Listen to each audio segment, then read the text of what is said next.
At this time, I'd like to introduce Misha Sandeen, who's going to tell us a lot about all of the mission work that comes out of here at Saving Grace Church. Misha, come on up. Let's welcome Misha.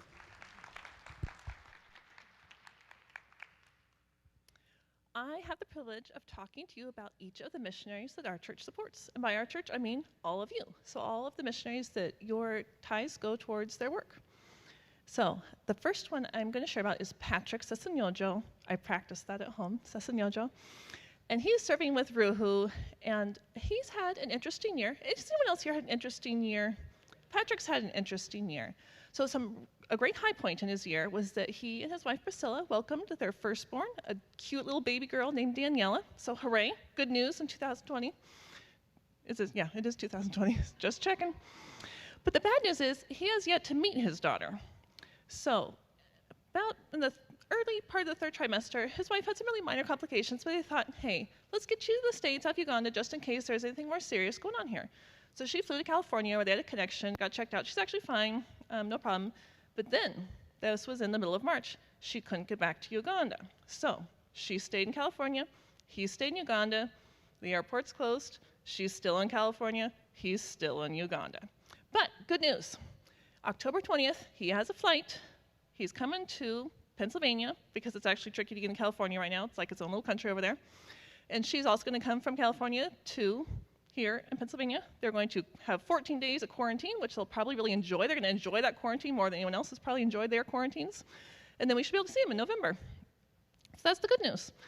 It's also been interesting in Uganda, there's been very tight government restrictions on numbers of people allowed to be together, and so that includes Ruhu. That's a lot of kids all together in Ruhu. I mean, it's a full house.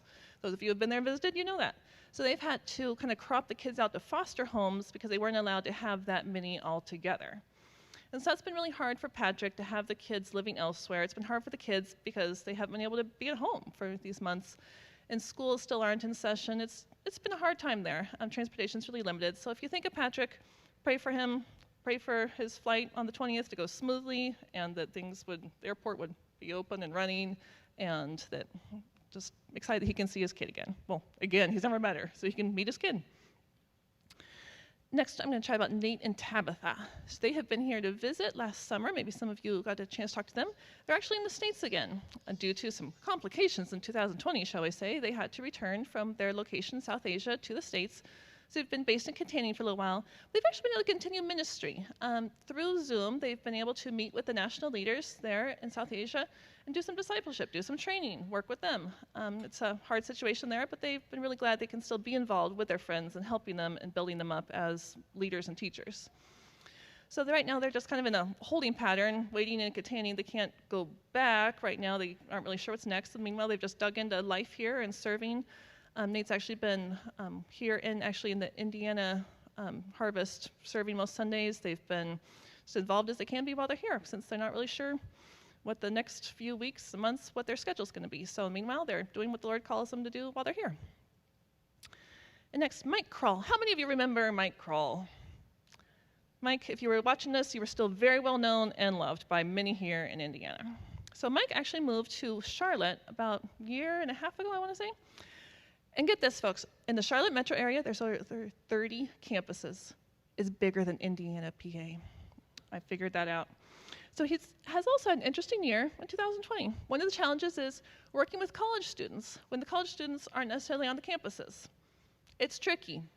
And so those of you who are teachers can sympathize. How do you connect with people when they aren't actually there? So he's been able to continue some discipleship relationships with those he already knew, connecting with them and kind of maintaining those relationships. But he has found it tricky to build new relationships and also to connect students to each other. So that's a challenge. But here's a really good thing about 2020 for Mike. The HR, so he has a split role. So part of the time is actually working with students on campuses, and part of it is actually working for the crew office in their training department, like the HR department, getting ready, helping new crew staff go up and going, do all their training. So he actually said, hey, we need to rewrite this curriculum. There's some good improvements that we could make. There's some changes that really need to be made. And as long as I'm not crazy busy with all this other stuff, I'm going to take this time and make this happen. So he took good advantage of having a little bit of less student interaction time to really push forward on other projects that kind of been on the back burner, but probably need to be on the front burner. So Mike's gotten a lot done in 2020. But he has had a hard year. His father passed away unexpectedly in July, and Mike has been the executor for his father's estate. They have a complicated family dynamic, something I'm sure many of you can relate to, and so that's left Mike with a lot of tricky relational work, just a lot of busyness of trying to get everything sorted with that. So if you think of Mike, he's having a hard year. Everyone's having a hard year. Mike's having a really hard year. So pray for Mike, he would appreciate it. Next, we have Misha Sandeen, serving people groups in Tanzania from the wonderful town of Indiana, PA. And I have had an interesting challenge in 2020 in that the translators I work with in Tanzania have had to work from home. So instead of going to the translation office where they have meetings, they go on village community checking trips, the translation drafts, they meet with local church leaders, they haven't been able to do anything except translate the Bible. They haven't been doing any of these other activities. So guess what that means? I suddenly have a lot more translation work to check, which is a great problem to have, because how can you complain about the Bible being translated? Except usually they go at kind of a nice, manageable pace, and I go at my pace and keep right up with them, but suddenly they are doing nothing but translate all the time, and it's actually really hard to keep up. But as I said, I'm not going to complain about people translating the Bible and doing their job well. So I have some pretty exciting news. I have only 1.5 chapters left of the Bible to check in the entire New Testament for my initial first check. Keep in mind, initial first check. There's more than one check that happens for Scripture. You don't want to publish a Bible that one person has done one initial first check of. But that's pretty exciting. So I have half Hebrews 12 and all of Hebrews 13 left to go, and then I will have looked at every single word of the entire New Testament in the Kizu language and the Zanaki language once, and I need to do it more than once. But exciting news all the same. And we take exciting news in 2020, don't we? Anything exciting, we're all for that. So, Lifeway, also in Indiana, PA, they've rolled with the changes of the year pretty well. They have said, okay, we do parenting classes. We will take our parenting classes online. We will still do parenting classes. But there's some classes you can't do online. Cooking classes. Cooking classes are really tricky. You can't be like, stir the pot a little bit more. Oh, look, it's boiling. It just doesn't work. So they have to cancel their cooking classes. The ladies they work with are kind of bummed about that. They also really miss the fellowship, because part of Lifeway's ministry is building relationships, building longer-term relationships with helping the other women get together, meet each other, and really kind of becoming a family. And that has been trickier. So they're still doing counseling. They have quite a goodly group, especially of international, it's actually not international students, it's international students' wives who are coming. And they aren't very connected here in town. They don't have very many groups to be a part of. You know, their spouse is a student and has student activities and groups, but then they're kind of on their own with kids in a country where they may not know very many people, and here they are expecting their, first, second, third child. So a lot of them have connected with Lifeway and found some good help there. So praise the Lord for that. They are also still doing their banquet this year, and it's challenging to do a banquet this year, but they are going to do an in-person version and a grab your meal and go home and watch a video version. And this is a little tricky to work out the logistics for that, but they are doing it. And so if you are interested in participating, it is still happening. It's happening 2 different ways. So you are welcome to go and get involved. If you know Chris Baum, you can chat with her about that. Life choices. They're rolling with the changes of the year too. It's a challenging year for everyone, and everyone's kind of found a way to make their own path. So they normally go into a lot of schools and prisons and run educational programs. Not really happening in 2020.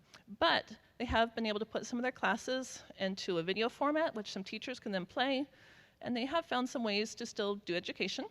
They have recently welcomed an expectant mother to their maternity home. She's there living with their host parents, and that's great news. They have their clinics all up and going, and they're wearing all their appropriate garb, and they're a little concerned about how clients would react to walking in and meeting people who look like they're thinking you might be carrying some disease they don't want. They've actually found that people are a little more open to talk because there's a little more distance, it's a little less personal, and they actually converse more because just a little bit more of a safety zone maybe feeling. I'm not quite sure what it was, but they actually find that people are very willing to open up and talk about really personal things. Maybe also because they haven't talked to as many people this year, and maybe they're really seeking that relationship. So Life Choice has been very pleasantly surprised by their clinics and the connections they've been able to make through ladies coming there. Aleka. If you want to hear more about Aleka, come next week to Missions Night. Missions Night is October 11th, next Sunday, 6 p.m. Aleka tells amazing stories. She trusts God for the impossible, and she walks out in faith and expects it to happen. She expects great things from God, and God does some pretty amazing things through her ministry. So if you want to hear her tell the stories, her own voice in person, her own pictures, telling it all, come to that. You don't want to miss that. She's actually in the States for a little bit, just doing some fundraising, just trying at her, talking to her family and her supporting churches. She is planning to go back to Greece and Bulgaria pretty soon, just waiting on the logistics of that to come through. But if you want to hear more, she's got some good stories, and you will want to hear them. Robin and Marilyn, if you want to hear more about Robin and Marilyn, come to Missions Night. When is Missions Night? Good job. October 11th, 6 o'clock. Smart people in this section right here. The rest of you might need to turn on your hearing aids. So Robin and Marilyn, they have a three-pronged ministry. They do hospitality at their house there for people who need a place to stay temporarily while they're either getting counseling or just passing through the area. They also do, counseling. Marilyn works at Olive Tree Counseling Center and working with missionaries who work all over Central Asia and the Middle East who just need some extra love and care. And so she works there. And Robin is also the volunteer full-time pastor at an international church there. So just in case they weren't too busy, they started adding on more. They also have good stories, and I will be chatting with Robin and doing an interview. So if you want to hear that, come to Missions Night. If you want to know when Missions Night is, ask these people. Claire Amico. Claire usually comes here every December, but guess what? Not this December. But we will hopefully see her next June or July. She'll think she'll be coming for a visit then. So she had to come back to the States in mid-March because everyone had to come back to the States in mid-March. Well, actually, Robin and Marilyn didn't. They were able to stay in their location. But she was on the very first repatriation flight going back to Uganda. So people have been waiting and waiting for flights to resume and airports to open, and she was on that first airplane to land in Uganda. And she said when they landed, it erupted. Like, in a good way. You don't want airplanes to erupt in bad ways. But, like, cheers went up on the airplane. People were crying and celebrating. It was a very touching moment. All these people finally got home. But then they decided to not actually reopen the schools in Uganda, and Claire is a teacher, and that's tricky. She has a two-part role, both as a teacher and a school administrator.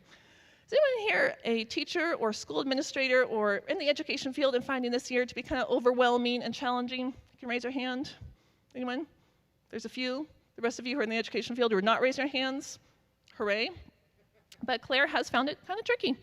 So she is doing a hybrid model where she does some in-person tutoring with students, but she also runs some Zoom class. I'm not sure if it's Zoom specifically, but some classes online. And it's just hard, and the materials aren't already prepared, and she's just flying along, staying up really late, getting up really early, and trying the very best she can, and she's pretty tired. So if you think of Claire, think of her working very hard and feeling pretty overwhelmed and overworked and probably underpaid, so give more in Uganda. Christian and Megan, they are in Indonesia, and they left for Indonesia in mid-March. Everyone else was coming home in mid-March. They also went home in mid-March, but they are calling it their new home in Indonesia. So they are in the language learning and culture learning phase of being there, and they're feeling like they're doing pretty well. The last news I got from them, they already passed all their level 1 tests and were moving up, and I thought, hey, not bad. You haven't been there a year yet, and you're not even supposed to be talking to your neighbors without a face mask on yet, so nice job. So apparently they're doing very well at what they're doing. And they are looking for their longer-term location. So in the spring, where they are is they're at a language school, so they're taking like formal language classes, but they're also just meeting people around where they live, talking to people, just trying to really use the language that they're learning. But this is a temporary assignment. This isn't where their long-term ministry in Indonesia is going to be.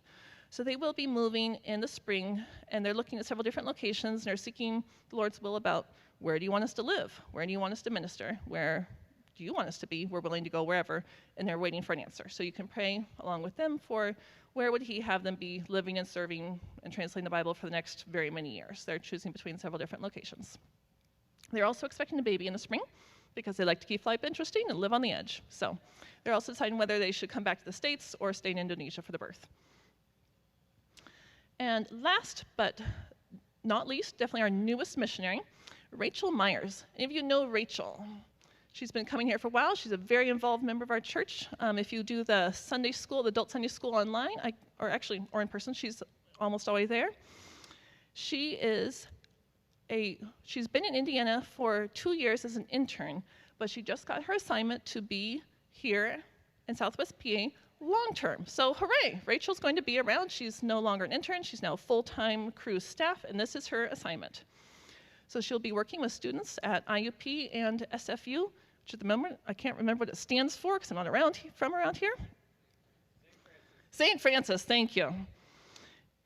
I will try to remember that in the future, sorry. She needs to build her partnership team, though, before she can really start work full-time.